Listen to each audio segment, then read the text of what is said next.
बदरुद्दीन अजमल की औकात नहीं है कि वो इस फिल्म को बैन करा दे, परंतु बदरुद्दीन अजमल ये जानता है कि ये एक ऐसा हॉट विषय। अब सोचिएगा, एक फिल्म जिसको पूरे देश में, यदि किसी खान या कपूर की फिल्म आती है तो देश में 6000 स्क्रीन पर वो फिल्म लॉन्च होती है, परंतु कश्मीर फाइल्स आई है तो बमुश्किल 500 स्क्रीन मिली उस फिल्म को। आज जनता का प्यार जो उमड़ा है ना, जो जनता का रिस्पॉन्स उस फिल्म के लिए उमड़ा है, जो आक्रोश जनता का उमड़ा है, उसकी वजह से आज 2500 स्क्रीन के ऊपर फिल्म जो है रिलीज हो रही है और उस फिल्म के शो की टिकटें नहीं मिल रही हैं। आज प्रधानमंत्री ने क्या कहा है? प्रधानमंत्री ने कहा है कि जो ये कारनामे आज इस देश के अंदर, देखिए, जिसकी सरकार रही उन लोगों को जिम्मेदार ठहराना चाहिए कि नहीं ठहराना चाहिए। आज ये कांग्रेस के लोग अपनी सुविधा के अनुसार 2002 के दंगों की तो बात करते हैं, परंतु ये 1947 से लेकर 2014 तक इनके नेतृत्व में हुए, चाहे बंगाल के अंदर नरसंहार हुआ, चाहे उत्तर प्रदेश के अंदर नरसंहार हुआ, चाहे असम के अंदर नरसंहार हुआ,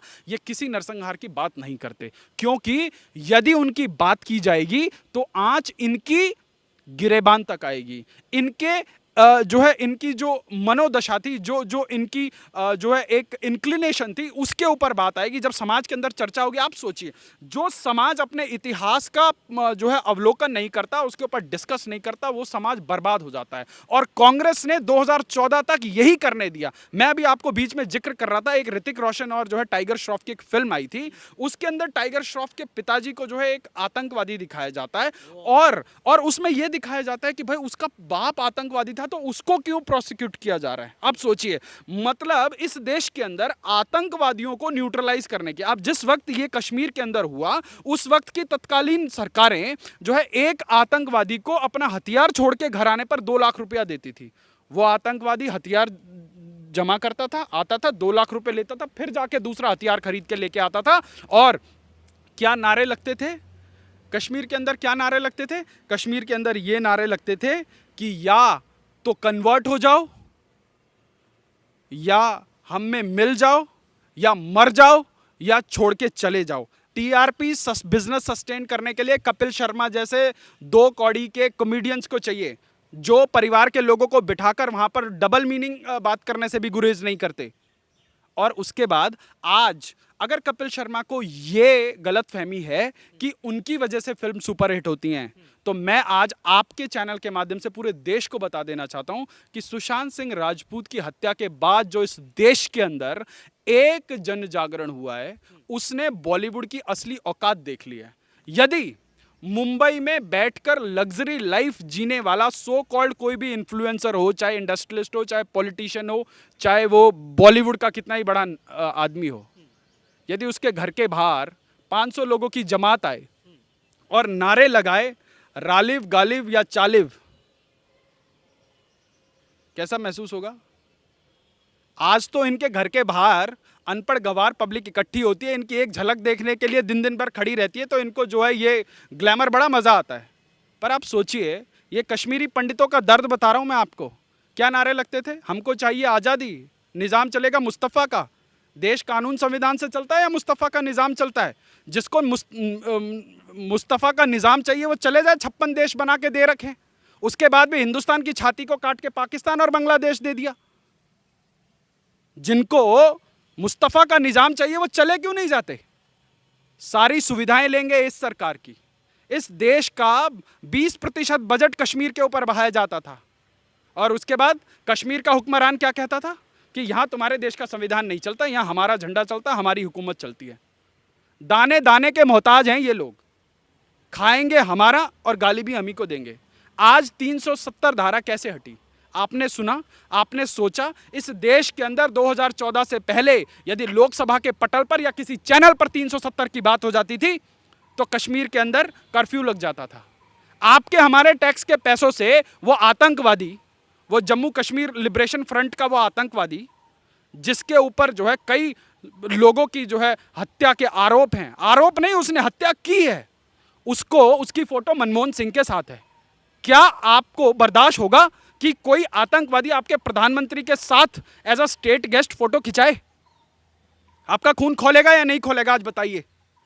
जिन लोगों ने इस देश के सैनिकों को मारा, जिन लोगों ने इस देश के अंदर उन मासूम पंडितों की हत्या करी, और उस बिट्टा कराटे का इंटरव्यू इसी दिल्ली के किसी जो है चैनल वाले ने लिया ना, क्या सरकार उसको गिरफ्तार नहीं कर सकती थी? और उसके बाद क्या बोला कि हाँ जी मैंने इतने लोगों की हत्या की। वो वीडियो देख के खून खौलता है। क्या किसी कश्मीरी पंडित ने वहां से पलायन करवाने के बाद किसी कश्मीरी पंडित ने बंदूक उठाई? बड़ा आसान होता है नैरेटिव बिल्ड करना कि हाँ जी वो गरीब हेडमास्टर का बच्चा था इसलिए उसने बंदूक उठा ली। आप मुझे एक उदाहरण बता दीजिए पूरे भारत में कश्मीर से लेकर कन्याकुमारी तक आज भी वो राष्ट्रवाद की बात करता है कश्मीरी पंडित। आज कश्मीर की बात होती है, कश्मीर क्या था? लेकिन सर मुझे ये भी तो चर्चा है कि अगर पंडित पलायन हुए, क्योंकि अगर उधर की बात करें दूसरे पक्ष की, कहते हैं मुस्लिम भी पलायन हुए, दोनों के दोनों पक्ष पलायन हुए। अगर मुस्लिम पलायन हुए तो कहाँ पलायन हुए? पलायन हुए वहाँ पे रिवर्स पलायन हुआ है। इन्हीं कांग्रेस की सरकार ने 10,000 जो है ये जो रोहिंग्यास थे उनको लाके बसा दिया और 10 साल के अंदर वो जो है 1 लाख पहुंच गए हैं। ये पलायन हुआ है? हाँ पलायन तो हुआ है, मुसलमानों का पलायन हुआ है। अपने देश के पूरे नहीं पड़ रहे थे। आज देश के अंदर 2 करोड़ से अधिक बांग्लादेशी घुसपैठिए राशन कार्ड और आधार कार्ड लेकर घूम रहे हैं इस देश के अंदर। पर वो क्या है? वो इनका वोट बैंक है। आप सोचिए 2 करोड़ लोग आपने देश के अंदर सेटल कर दिए। अब आप 2 करोड़ को विधानसभा के हिसाब से भाग कर लीजिए। अगर एक विधानसभा में 2 से 3 हजार का भी फर्क पड़ता है तो वो हार और जीत का पैमाना तय कर देते हैं। आज ये सीए एनआरसी जब आया तो सबसे पहले इन सो कॉल्ड सेक्युलरों को मिर्ची क्यों लगी? इन्होंने भड़काने का काम क्यों किया? क्योंकि इन्होंने तो अपनी सरकार में राशन कार्ड और जो है आज भले ही आपको राशन ना मिले पर यह कांग्रेस की सरकार इंश्योर करती थी कि अल्लाह के नेक बंदे को उठ के मुंह धोने से पहले जो है राशन मिल जाए, उसको आधार कार्ड मिल जाए, उसको सारी सुख सुविधाएं मिल जाएं। पर आज की सरकार भी दे रही है उनको, उसके बाद भी छाती चीर के देने के बावजूद भी वो आपकी सरकार को नेस्तनाबूद करने के लिए वोट करेगा। आज अभी आप यूपी चुनाव कवर करके आए, आप भी गए होंगे उत्तर प्रदेश के। यादव कहते हैं कि लखीमपुर खीरी पर भी फिल्म बननी चाहिए। अरे अखिलेश यादव, मैं तो कह रहा हूँ सैफई फिल्म पे फिल्म बननी चाहिए, एक सैफई फाइल्स करके फिल्म बननी चाहिए कि टैक्स पेयर के पैसे को मुंबई से बुलाए गए नचनियों के ऊपर जो है ये यादव परिवार कैसे उड़ाता था, इसके ऊपर फिल्म बननी चाहिए। आप सोचिए अभी आप गोरखपुर भी गए होंगे, बड़ा अच्छा लगता है कहने के लिए, एक हाथ में कुरान एक हाथ में कंप्यूटर, सबका साथ सबका विकास सबका विश्वास। बाबा जी जिस विधानसभा से आते हैं जहां बाबा जी का मंदिर है, खबर आ रही है कि उस बूथ में कुल 9 वोट मिला है मुस्लिम बहुल्य में। बड़ा अच्छा लगता है, सबका साथ सबका विकास। आज आज आज इंक्लूसिवनेस कैसे होगा? एक तरफा हम सद्भावना की बात कैसे करेंगे? आप कानपुर जाइए, राम नवमी की जो शोभा यात्रा होती है आज तक का रिकॉर्ड था, योगी जी के आने से पहले कभी शांतिपूर्ण तरीके से नहीं निकलती थी। इधर जो है शोभा यात्रा निकल रही होती थी, ऊपर से या तेजाब फेंकते थे या गर्म पानी फेंकते थे या ईंट पत्थर फेंकते थे।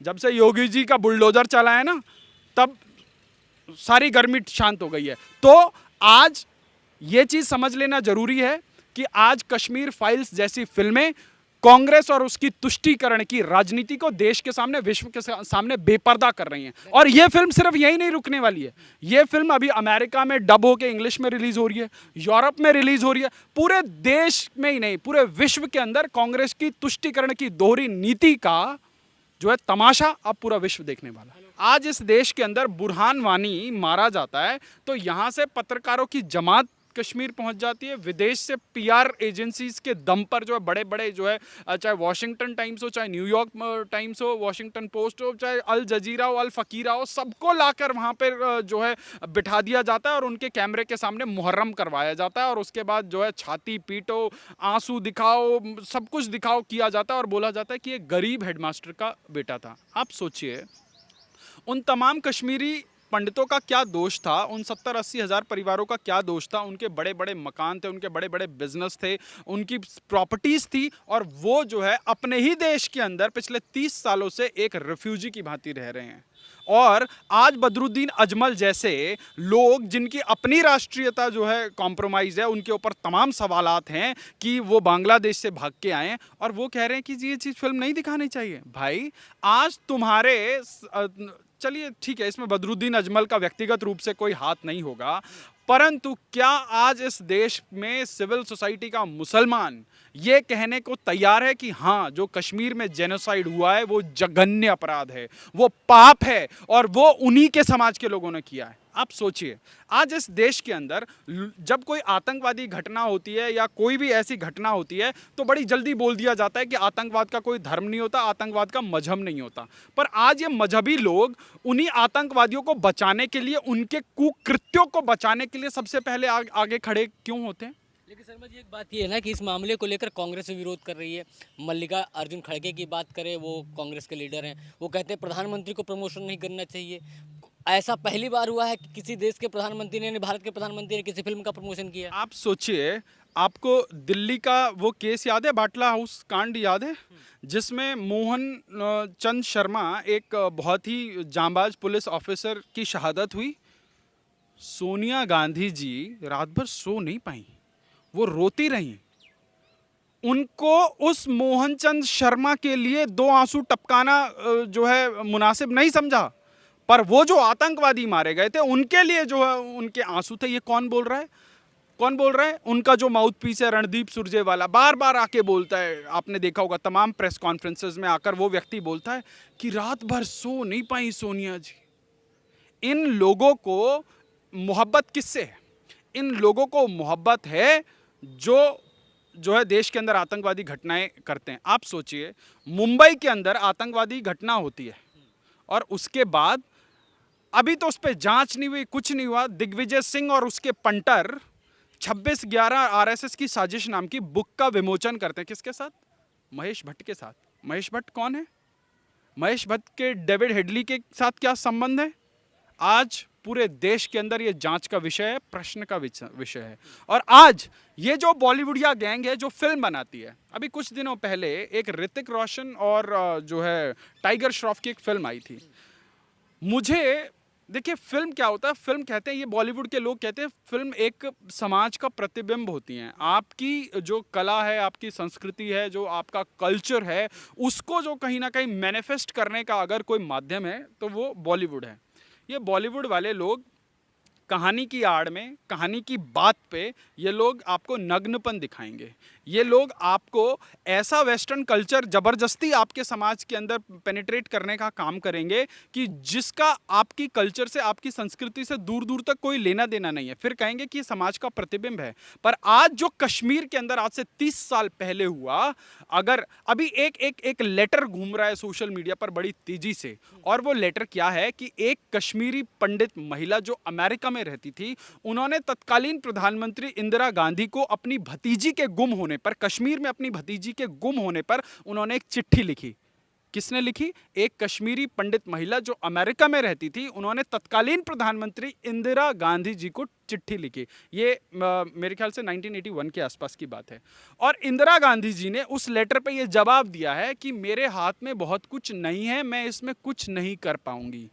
ये कांग्रेस के काले कारनामे हैं। ये 1981 का बता रहा हूँ। और ये जो हुआ, जो ये नरसंहार हुआ, ये 1989-90 में हुआ।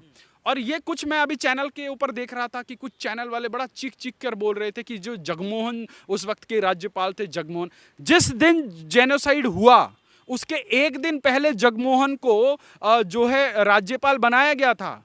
और जब वो एक्सोडोस हुआ तब तक जगमोहन जी अपना जो है ऑफिस तक जो है अपने पोजीशन तक नहीं संभाल पाए थे। और उसके बाद आज कांग्रेस वाले चिल्ला रहे हैं कि जो इंदिरा गांधी ने जो है बड़ा दिल करके, कांग्रेस ने बड़ा दिल करके जो है वहाँ पर एक संघीय आदमी को राज्यपाल बनाया। अब आप सोचिए, अब मैं आपको तिथिवार बताऊंगा। 1996 में ये कांग्रेस की तत्कालीन सरकार ने कोर्ट के अंदर एफिडेविट दिया है। पता है क्या एफिडेविट दिया है? एफिडेविट ये दिया है कि वो जो 4 लाख, 4.5 लाख कश्मीरी परिवार वहां से जिन्होंने पलायन किया है, उन्होंने अपनी स्व इच्छा से पलायन किया है।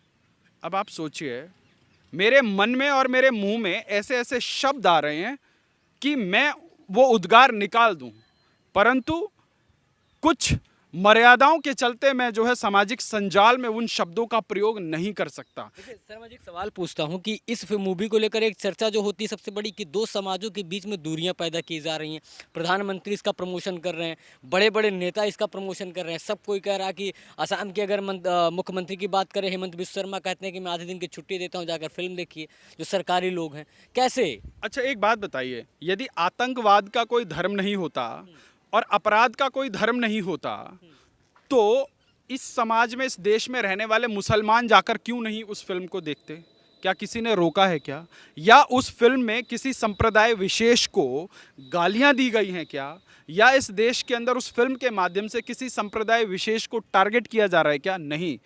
उस फिल्म के माध्यम से इस देश के शांति प्रिय राष्ट्रभक्त कश्मीरी पंडितों के दर्द को दिखाने का काम किया जा रहा है कि कैसे अगर इस देश में एक मुसलमान को मुंबई में किराए का कमरा नहीं मिलता तो वो प्राइम टाइम की न्यूज़ बन जाती है, परंतु इस देश में 3.5-4 लाख कश्मीरी पंडितों के साथ नरसंहार होता है, उनको अपने घर में ही बेघर कर दिया जाता है, उनको अपने देश के अंदर दर दर की ठोकरें खानी पड़ती हैं। उसके बाद भी इस देश के मी लॉर्ड कहते हैं कि जी हम उसके ऊपर सुनवाई नहीं करेंगे।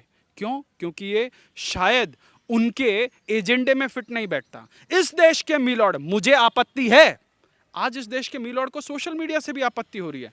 इस देश के मी लॉर्ड तमाम वो 4 करोड़ जो पेंडिंग केस हैं उसके ऊपर तारीख पे तारीख तो देते जाएंगे, परंतु उनका इंटरेस्ट किस चीज़ में है कि जल्लीकट्टू नहीं होना चाहिए, दही हांडी की ऊंचाई इतनी होनी चाहिए, हांडी के अंदर दही होनी चाहिए कि दूध होना चाहिए, शिवलिंग में दूध चढ़ना चाहिए कि नहीं चाहिए। परंतु यदि कोई एक PIL डाल दे कि हाजी अली की दरगाह पर या मस्जिदों के अंदर महिलाओं का प्रवेश वर्जित क्यों है, तो मी लॉर्ड चुपके से कह देंगे सेक्युलर बुर्खा ओढ़ के कि जी ये तो धार्मिक स्वतंत्रता का विषय है, इसमें हम जो है अंदर इंटरफेयर नहीं करेंगे। आप सबरीमाला पे इंटरफेयर करेंगे, आप इस देश के बहुसंख्यक की धार्मिक भावनाओं के ऊपर जो है बार बार जो है आप इंटरफेयर करेंगे। परंतु जैसे ही जो है इस्लामिक कोई चीज़ आती है वहाँ आप आँख मुंह नाक सब कुछ बंद करके जो है एक कोने में आप पलट जाएंगे, आप उस फाइल को हाथ भी नहीं लगाएंगे। और उसके बाद बचा खुचा काम आपका इकोसिस्टम जो यहाँ राजनीतिक इकोसिस्टम है वो पूरा करता है।